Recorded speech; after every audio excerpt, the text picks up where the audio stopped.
And good evening, East Africa. Welcome to our program tonight. I'm Yvonne Okwara Matole. Some new hope and great expectation regarding the football sector in Kenya after the FKF elections. Which way forward? We'll be speaking to our sports anchor reporter, and he'll be joining us in just a short while to talk more about that and explain to you just who this new president is and indeed where we go from here. Also from Uganda, we have that lady that's causing some ripples in Uganda. Of course, it's just 8 days to the election, and there are some discrepancies that have been noted in Uganda's voter register. Solomon Serwanja will be live from Kampala with all of that. We have that and much more in our show tonight. Let's take a look. Serious inconsistencies which show there are 20,000 ghost voters in Uganda's voters' roll. Football Kenya Federation gets a new president after long-serving leader steps down. A Sudanese national is shot dead in Israel after he waged a knife attack on police.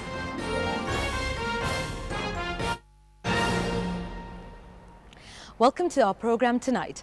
A whistleblower has raised a red flag about the inconsistencies in Uganda's voter register just 8 days to the election date.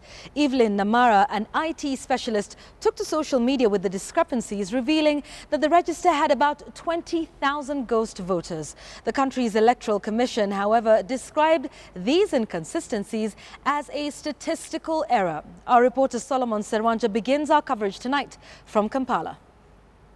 First, it was a tweet from a Twitter handle of a young female Ugandan, Evelyn Namara, who posted on the 7th of February, requesting Uganda's Electoral Commission to clarify on the voter count statistics published per polling station. Namara bolded in her tweet that the total number of female voters added to the total number of the male voters did not total the figure on the voters' register. According to her tweet, the total number of male voters was 7,249,394, while the total number of female voters was 8,027,803 votes.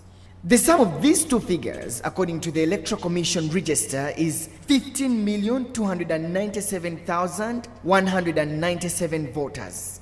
However, according to the true summation, the figure is different, totaling to 15,277,197. This means that there are 20,000 ghost voters on the register. KTN looked out for Evelyn Namara, the whistleblower who raised the red flag about the discrepancies. She reveals that these irregularities and inconsistencies were inspired by her favorite phrase, "The devil is always in the detail." So when you're going through the data, the first districts, they have like one person added, 2 people, 0, 2. So it's easy for you to look at that and think, okay, it's just a few people added. But as you go down to the rest of the polling stations, you see the numbers starting to increase. And I mean, with a country where if they say 15 million people are going to vote, just one person, 2 people, 3 people, all those numbers start adding up and they make a huge number. So we have 20,000 right now that we've analyzed, and we know that clearly they're not supposed to be on the list. Namara, working with her team, spent days and nights analyzing the data from the various polling stations and equating their findings with those on the Electoral Commission's voter register. Barara was one of those districts that had lots of people added. Numbers are adding up to 200 more people added in a polling station, and or 200 minus. So it's really confusing, but the data sets from Barara district are way more than what is reported, what is supposed to be the actual data. She also revealed that the summation of the number of voters in the particular polling station were filled in manually, even though the Electoral Commission worked in an Excel sheet. And once you have such data online, that means someone must have checked it. I mean, the whole Electoral Commission should have processes where people check data, go through everything before you put it online. But the fact that it went through, I don't know how many hands it went through, and it got itself online, it gives us all of the reasons to analyze it and cut it down. When the Electoral Commission was consulted on these irregularities, the Electoral Commission has, however, revealed that they have started the process of cleaning up the voters' register. Me, I've lost hope in the system, and right now I really do not know how accurate how serious I can take the Electoral Commission at this point. The alleged inconsistencies in the voters' register have left many questioning whether the electoral process in Uganda will be free and fair. Now, even though the Electoral Commission has rubbished these claims, many still think it's an issue to look into before the 18th of February when Uganda goes to the polls. Solomon Serwanja, KTN News, Kampala, Uganda. And we'll have a little more from Solomon Serwanja and Evelyn Namara in just a moment. But let's update you a little bit more on the election in Uganda. A leading opposition candidate in Uganda's presidential election has promised to repatriate the remains of the former dictator Idi Amin and build a museum in his honor. Amama Mbabazi, the former prime minister, said he wanted to reconcile different factions in Uganda. Mbabazi said the country is often divided between Idi Amin's people, Milton Obote's people, and Yoweri Museveni's people. Amin's 8-year rule from 1971 to 1979 was characterized by bloodshed and eccentricity. He killed opponents, often brutally, and expelled Uganda's Asian population before being overthrown by Obote. He died in exile in Saudi Arabia in 2003. Mbabazi is running for the first time against President Museveni in elections after falling out with his former close ally. The president is seeking a 5th term in the fiercely contested election due on the 18th of February. All right, so Solomon Serwanja joins us live now from Kampala, Uganda. And of course, some of these damning allegations coming out just 8 days to the election.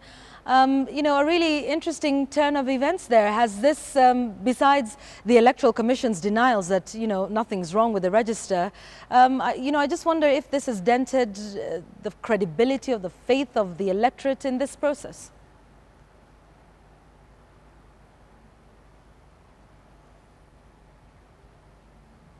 Solomon, can you hear me? Sent shockwaves to different Ugandans, many of them questioning the credibility of the Electoral Commission. The different questions that have come up since then. I mean, many Ugandans saying if such a thing can happen with only a few days to the D-Day, it raises many questions whether indeed the Electoral Commission will conduct a free and fair election, Yvonne, and many of us are still questioning that. But we're joined tonight by Evelyn Namara, who is the whistleblower who raised the red flag, just to share more about these irregularities that were cited in the Electoral Commission voters register. Evelyn, thank you so much for joining us on Bottomline East Africa tonight. Let's go to the 20,000 ghost voters on the Electoral Commission voters register. How did you come to this figure? How did you do it? What motivated you to go there, and how did you find these figures? All right, so first of all, with a few weeks to elections, I wanted to find out my votability. So I used my national ID card and I went to the Electoral Commission website. All I wanted to find out was, am I eligible to vote? And so after getting my data, I was talking to many of my friends who were saying they are not going to vote because the systems never change. And so I wanted to write a blog post about, youth voting and us increasing, stepping up and going out and voting. And so I went to the EC's website and I wanted to find that data on their website. So I pulled out that document and it had all these disparities. So I found out that the total number of female and the total number of male, the total that they gave on the website did not add up to the actual total that they were telling us that, of registered people. And so that's how I found it out. And when you were talking to me earlier, you revealed that these disparities come, in 1, 2, 3, 4, and somewhere you also had 292 in Mbarara there. Shocking revelation there. How did you come to this?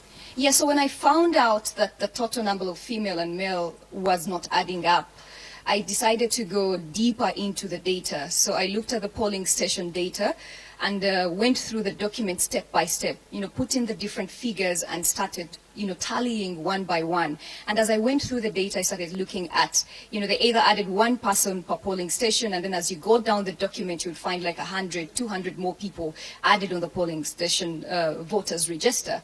And so it totals up to 20,000 people, and that I couldn't keep quiet about that because that's a big number. In an election where you have 8 different presidential candidates. I mean, that's a huge number, and every vote counts. So I had to make sure that the country knows, and that's how it came out. Well, tell us about the total count, vote count of the Electoral Commission that it puts there, and how difficult it is for people to just see it on face value. I mean, the document is in a PDF file, so if you don't translate it into an Excel sheet, then you may not understand that. Yeah. So they did something that was a little bit suspicious, I must say. When you look at the document online, which is the PDF document, it has different columns, and they end on the number of females. So when you go down and compute the total number of females, you find the total down, and then you have to go find just one column of number of males and still go down the document and find that total number. So you have to do the math manually to get the totals. So what we did, a couple of friends and I translated the data and put it into Excel to make it easy for people to look at this data. So we had side-by-side number of male and number of female, and then we did the math. So we've been having these conversations out. We put it on Twitter, we put it on Facebook, and allowed people to have their own analysis. So we've been tweeting and making people aware of these disparities. You're trying to confirm to me that the totals of the Electoral Commission are just manually put there without considering the sums. Mm-hmm. Yeah, absolutely. When you look at what they did, how they computed their EC voter counts, it does not match up to the number of